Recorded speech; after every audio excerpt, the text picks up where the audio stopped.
An astonishing discovery has been made. A letter from the Roman Aurelius Linus has surfaced, providing a detailed description of Jesus Christ.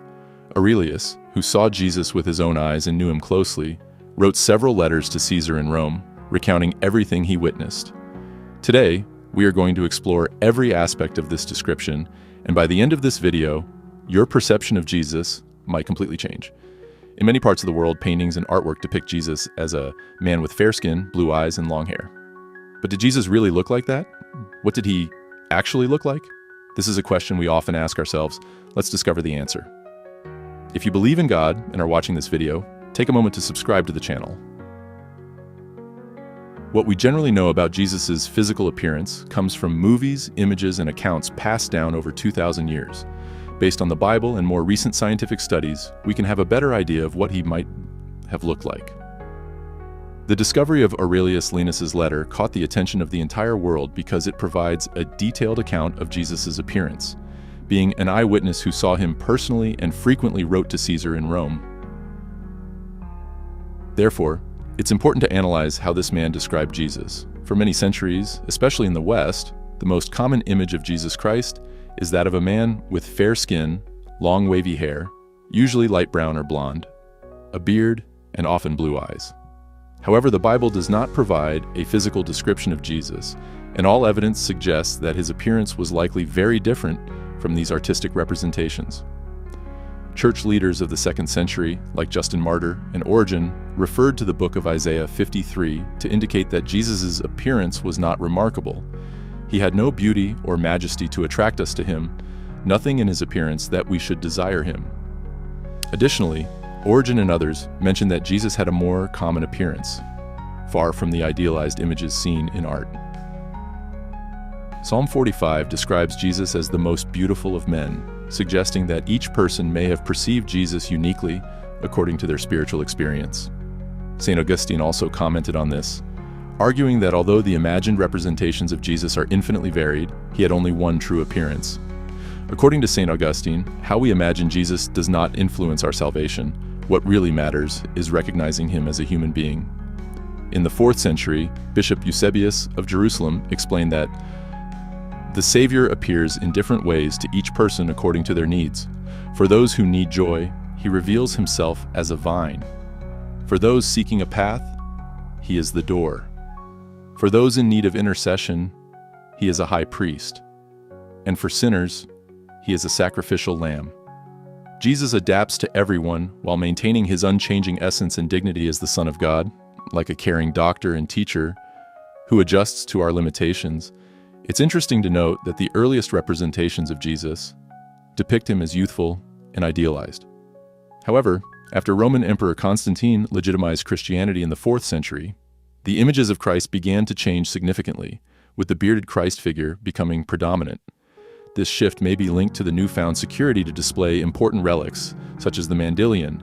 Many scholars believe that this relic is what we know today as the Shroud of Turin and the Veil of Veronica, which are considered to have miraculous images of Christ created without human intervention. The only physical description of Jesus that we have comes from a copy of a letter sent by the Roman Publius Lentulus to Emperor Tiberius, found in a monastery, along with other ancient documents. According to this copy, the original letter is from the 12th year of the reign of Roman Emperor Tiberius.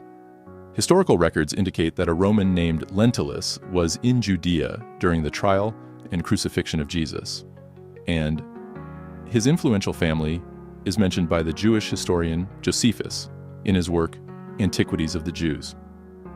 However, the authenticity of this letter is questioned by some scholars. In the letter, Lentulus describes Jesus as having a noble and expressive face, light and slightly wavy hair, dark and arched eyebrows, intense blue eyes, and an extremely graceful expression. He mentions that Jesus had a long nose, a beard that was almost blonde and not very long, and long hair that had never been cut. His neck was slightly inclined, which made him appear neither severe nor arrogant. Jesus' face, tanned in the color of ripe corn, displayed seriousness, wisdom, gentleness, and kindness with no signs of anger. This description can be complemented by the information obtained from the Shroud of Turin. Professor Giovanni Giudiga Cordiglia, an expert on the shroud and a university professor of forensic medicine, analyzed the data and concluded that the man wrapped in the shroud was of great beauty and remarkable stature, standing about 6 feet tall with perfect physical proportions. The cloth shows that he had a soft and gentle face, a broad and straight forehead, a straight nose slightly inclined downward, and large eyes that conveyed both wisdom and kindness. This surprising discovery, if authentic, could provide a new perspective on how we visualize Jesus Christ and deepen our understanding of the man who lived over 2,000 years ago. Jesus' slightly prominent cheeks, according to anthropometric analyses, suggest that Christ had a physical condition far superior to that of the average man. His cranial capacity is estimated to have been around 1,575 cubic centimeters, indicating a large head with a cranial capacity coefficient of 95. This suggests that the weight of his brain was approximately 1.5 kilograms, well above average, characteristic of someone with extraordinary genius. In 1940, the artist Warner Salmon created the painting Head of Christ, which became extremely popular, reproduced in hundreds of millions of items such as prints, plaques, bookmarks, greeting cards, and even products like clocks and coffee mugs. Stephen Prothero, author of the book American Jesus, comments that the popularity of this image transformed Jesus from a familiar figure into a national icon in the United States, recognizable by people of all races and religions. According to Prothero, this representation of Jesus has become the most common in the world, surpassing even Leonardo da Vinci's The Last Supper. Head of Christ is an object of personal devotion and also academic study.